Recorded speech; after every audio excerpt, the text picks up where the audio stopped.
So, to celebrate Linfield becoming the first Northern Irish team to reach a European continental competition... Oh, that's agonising.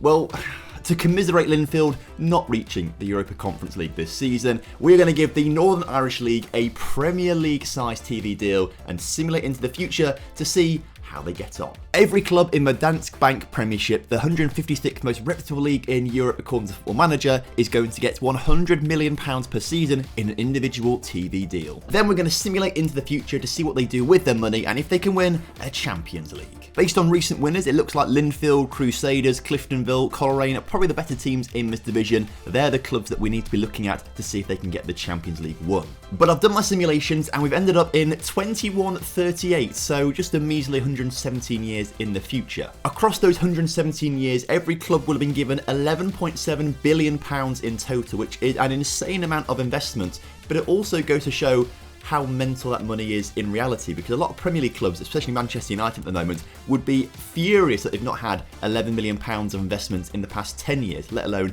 117.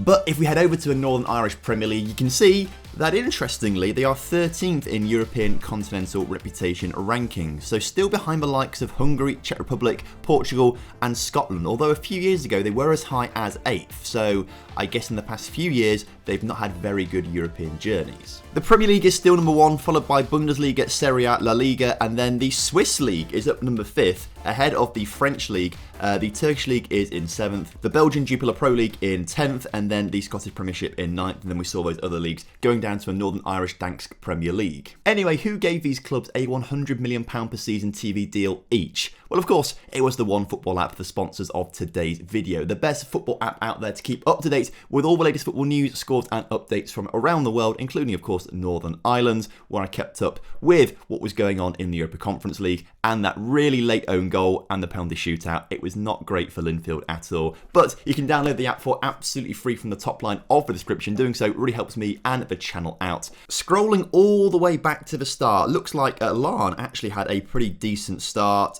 Glentoran got a few wins in there as well before Linfield kind of became the dominant team throughout the 2030s and 40s, winning most of those titles. Ballymena, which I feel like I'm pronouncing all wrong, probably a lot of these teams I'm pronouncing all wrong by the way, had quite a few wins in the 2050s before Linfield dominated the 2060s. Larne had a good bit of run at the end of the 60s into the 70s. Ballymena then had a good run in the 70s and 80s. Wow, look at this domination from them in the 70s and 80s. And then we scroll up a little further. Ballymena for a long time were probably the best team in Northern Ireland. They're probably our best chance of seeing a Champions League win in all of this because they were a dominant team around this time period. You scroll a bit further, they're just insane.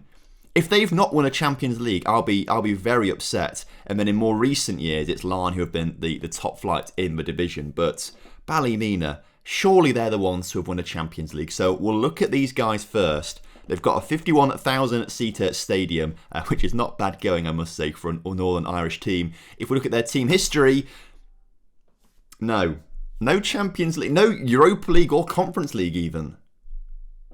Wow, okay. But 42 titles is not bad. Okay, so if Ballymena haven't done it, what about Larne? They've been pretty successful in recent years. If we look at their history, they've won a Europa Conference League, but no Champions League. They won that very recently, 2104. They picked that one up.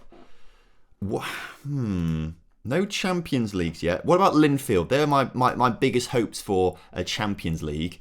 And Linfield haven't won anything in Europe. Okay, I'm just going to scroll through all the teams in the top flight. Have any of them actually won anything? Are you telling me we've put 11.7 billion into every single club? Crusaders have won a Europa Conference League. They won that in 2086. But are we saying that... Well, let me do the maths here. 11.7 times 12 is... We've given these clubs 140.4 billion across these 117 years. And you're telling me that along the way, they've only won 2 Europa Conference Leagues. I am shocked by that. I thought there'd be so much more domination in Europe. But no. You know, you look down the Europa Conference League, and obviously if you just scroll down a little bit, you can see Larne winning their title there in 2103-04. Was it the 80s? 86? Yeah, 86 when Crusaders won it against Malmo in the final. Who did... Larne beat Sparta Prague in the final. But, you know, other clubs, Slavia Prague have won quite a few of those. You can see just 2 in recent times. Parma, Victoria Pleasant, Bratislava, Bodo Glimt. A lot of clubs have picked up wins here. Larne did lose 2 finals I've just seen here. So that could be something to look at, losing finals of European competitions. Larne have lost 2 of them at the very least. Let's scroll down. Cliftonville got to a final and lost one. That was unfortunate for them in 2102. Scroll back a little further and I can't see any more Northern Irish teams. So we've not seen anyone win a Europa League either, but have we seen losers of the Europa League finals? As I scroll down here, Linfield did lose a Europa League final to Celtic. That's quite a big battle there, but Linfield lost that in 21-15. Scrolling further down still, I can't see any more Northern. Oh no, right down here, 2081, Ballymena United lost it to Arsenal. So lots of losers, basically, not many winners, which is a big shame. Imagine it would be much more successful had they won all of these, but they didn't. And we lost that in Bucharest to Arsenal, poor for them. But Arsenal did lose quite a few finals before that, as you can see just here, but also won a few finals too. So Arsenal have done very well. I can't see any more teams before that, though, from Northern Ireland, so I don't think we're going to see that. And based on what we've seen so far, I don't think we're going to see any teams in the Champions League final. I mean, Barcelona have done quite well in recent years, winning lots of those. Benfica have done very well getting to finals. Good on them.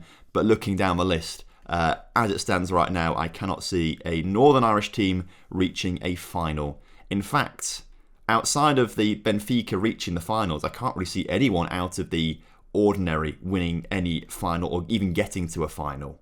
It's just the usual suspects throughout this entire experiment.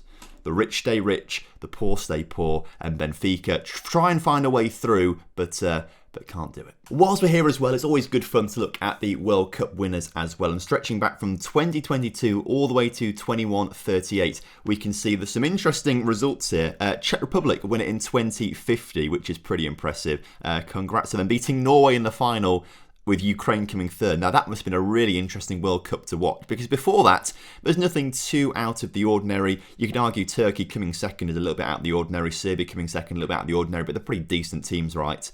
But suddenly out of nowhere, Czech Republic, Norway, Ukraine, and then it goes back to more normal, usual suspects, right, of the Portugals, Italy, Germany, Brazils. Although USA do come third one year, Mexico come third another year, Wales come runners-up and third. Wales lose the final to England in 2094. Oh my words. That must have been an incredible final to be at. And obviously, luckily, the English won that one.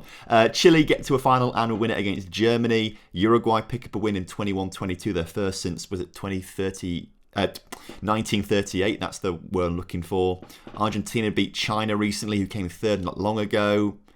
Okay, the World Cup was a bit interesting. Qatar host the World Cup for a second time in 2106 though, so look forward to that one. So today's experiment was pretty interesting on the grounds that we gave these clubs a ton of money and they basically did nothing. I mean, to be fair, they've done very well to become the best in Europe's third tier competition a couple of times.